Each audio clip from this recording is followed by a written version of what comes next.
जैसे क्लास 1 और फिर बीएससी, बीकॉम, पीएचडी। जिस सत्संग की जैसे पीएचडी की बात तो क्लास 1 में नहीं जोड़ी जाएगी। बहुत नीची धरा की बात है, दूसरों का मंगल सोचना, नीची धरा की। आप कहोगे दूसरों से सुख लेना ये नीची बात हो सकती है, लेकिन दूसरों का मंगल सोचना, तो दूसरों का मंगल तुम सोच ही नहीं सकते। तुम उसी का मंगल सोचोगे जिससे तुम्हारी ममता है, जिससे आसक्ति है। जिस दिन तुम दूसरों का मंगल सोचने की बात समझ में आ जाएगी तो आपके हृदय से निकलेगा सर्वे भवन्तु सुखिनः। अब ये बात कोई महात्मा बोल सकता है, साधारण नहीं बोल सकता। आप जांच के देखो दूसरों में कौन है, पति पुत्र रिश्ते नाते पड़ोसी, वही जो आपसे ममता रखता है। ऐसे कि मंगल की नहीं सोच सकती, तो तुम्हें गाली दे और तुम सोचो तुम्हारा मंगल हो जाए। ये संत है, ये हृदय भगवदानंद से युक्त है, इसको समझना होगा। अच्छा, और कि आप चलो किसी भी भाव से सही, अपने शरीर के संबंधियों से सही, पर उनका मंगल तो सोच रहे। मंगल तब होगा जब मंगल भवन को उसमें तुम देखोगे। उसमें तो तुम मंगल भवन नहीं देख रहे, अपनी ममता का आरोप करके स्त्री पुरुष देख रहे हो। मंगल कैसे उसका हो सकता है? मंगल तो मंगल भवन के आने पर ही होगा ना, मंगल भवन की भावना पर ही होगा ना, क्योंकि वही तो मंगल है। और क्या मंगल है? कोई मुकदमा जीत जाए, बीमारी ठीक हो जाए, किसी की मनोकामना, ये मंगल क्या? घोर अमंगल है। हमारी बात समझ में नहीं आएगी, घोर अमंगल है। इतने विषयों पे तो उसकी दुर्दशा हो रही, और उसको प्राप्त हो जाएंगे तो नरक ही मिलेगा, और क्या होगा? ये कोई मंगल भावना थोड़ी। इसको बढ़िया कपड़े मिल जाए, खाने को मिल जाए, स्वस्थ हो जाए। अरे अस्वस्थ है तो पाप नहीं कर रहा है, अब उसके पाप नष्ट हो रहे हैं, अब मंगल हो रहा है। और स्वस्थ हो जाएगा फिर पाप करेगा, मंगल कहाँ रह जाएगा? बड़ी सूक्ष्मता है परमार्थ के शब्दों को समझने के लिए। बहुत शुद्ध विवेक, शुद्ध बुद्धि चाहिए, तभी समझा जा सकता है।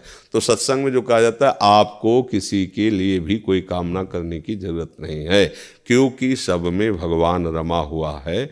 हमको चाहिए कि सब में अपने प्रीतम को देखना है और उन्हीं की भावना में मगन रहना है। अगर हमारे पास मंगल भावना कोई है तो यही है कि तुम भी कृष्ण कहो, तुम भी राधा राधा को, तुम्हारा मंगल हो जाएगा। हे भगवान, इसको ऐसी शुद्ध बुद्धि दो कि आपका भजन करने लगे, जिससे इसका मंगल हो। इससे और कोई बड़ी बात नहीं।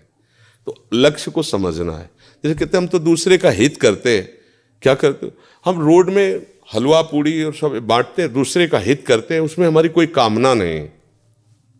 अंदर से भगवान को साक्षी करके देखो, मान की कामना है कि नहीं, इसके बदले में कुछ मिले कामना है कि नहीं, पुण्य मिले। आगे चल कर के हम आज 10,000 की पूड़ी बांट रहे हैं, कल 1 लाख की बांटने लगे और हमारे पास 1 करोड़ स्टॉक है कि नहीं। गणित देखो, सर्वज्ञ भगवान तुम्हारे हृदय में बैठा देख रहा है, अपने आप पोल खुल जाएगी।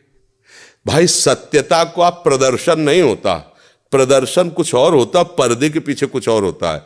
तो पर्दा माया का लगा हुआ है, उसके पीछे जो, उसको तो तुम जान नहीं पा रहे। पर्दे का प्रदर्शन होता है, पोस्टर पर्दे का होता है। जो अंदर वस्तु होती है उसको पोस्टर में या प्रदर्शन में ला ही नहीं सकते। तो जहां तुम प्रश्न कर रहे हो, यहाँ अंदर की बात को समझने के लिए उत्तर मिलना है। तो सबका मंगल, सबका कुशल तभी हो सकता है जब वो भजन करे, अपने स्वरूप को जाने। गोस्वामी जी कह रहे, तब लगी कुशल न जीव कहूं, सपने हूं मन विश्राम। जब लगी भजत न राम कहूं, शोक धाम तज काम। शोकों का धाम, कामना का त्याग करके जब तक कोई भगवान का भजन नहीं करेगा, स्वप्न में भी उसका कुशल मंगल नहीं हो सकता। अब बोलो, कैसे तुम कुशल मंगल मना सकते हो किसी का?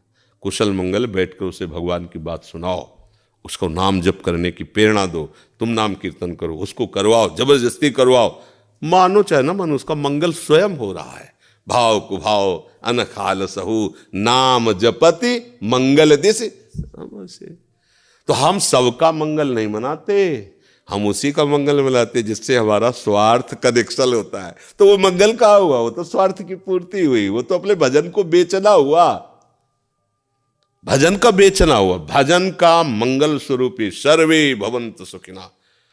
हम जो भजन कर रहे हैं, चराचर जीव सुखी रहें, स्वस्थ रहें, निष्पाप रहें, सबको शांति मिले, सबको, ये उस महात्मा के हृदय से निकलेगा जो निरपेक्षम मुनिम शांतम निर्वैरम सम दर्शनम, तो भगवान जिसके लिए कहते हैं अनुब्रजाम्यहम नित्यम पुएत्यंगुरेणु भी, मैं उसकी चरण रज लेने के लिए स्वयं घूमता हूँ, उस महात्मा के हृदय से निकलेगा। वचन की बात नहीं, तुम्हारे वचन से सर्वे भवन्तु सुखिना थोड़ी हो जाएगा। जब तुम सर्वे भवन्तु जो सब में है, उसमें जब तुम डूब के कहोगे सर्वे भवन्तु सुखिना, तो तुम्हारी किरणें निकलेंगी, परमाणु निकलेंगे और फैलेंगे, सबको आनंद प्रदान करेंगे। जैसे पुष्प में सुगंध आ जाती है, भौरे मड़राने लगते हैं, मस्त हो जाते हैं, लेकिन कागज का फूल बना लो तो एक मक्खी भी नहीं बैठेगी उस पर। नहीं, ऐसे ही बचल से कहने से थोड़ी किसी को मंगल हो जाएगा। खूब नाम जपो, नाम जपत मंगल, तुम्हारा भी और सबका। मनाने की जरूरत नहीं, अगर मना रहे हो तो बेच रहे हो। कभी कोई किसी गली चलते बीमार को उठाकर अस्पताल ले जाओ और उसके लिए फिर सोचो, जिसको जानते भी नहीं हो, जो कभी तुम्हें नमस्कार न किया है न करेगा, मेरे प्रभु है, हे भगवान मेरे पास जो तन मन धन जो भी भजन है इसको सुख मिले, ये कोई महात्मा बोल सकता है, दूसरा नहीं। जहाँ भजन की बात, जहाँ समर्पण की बात, तो जिसने अपने आप को प्रभु का पार्षद मान लिया, कुछ भी दे सकता है। जैसे अपराध किया दुर्वासा ने, पर अम्बरीश जी कह रहे हैं आज तक यदि हमारी संतों में निष्ठा है, भगवान का भजन किया है, जो भी हम नियम निष्ठा की, उसके प्रभाव से हे सुदर्शन चक्र आप शांत हो जाएं, और दुर्वासा की जलन में तत्काल मिट गई। उनके लिए, जो उनके लिए मारने के लिए कृत्या पैदा कर रहे हैं, जो उनको भस्म करना चाहते, उनके लिए सारा भजन। तो चरणों में गिर के आज देखा है भगवान की भक्ति की महिमा क्या होती है। अभी तक तो हम तपस्या के गर्भ में थे, पर आज मैं जान गया हरि के दासों में कितनी सामर्थ्य होती है। तो ये बात समझना हो।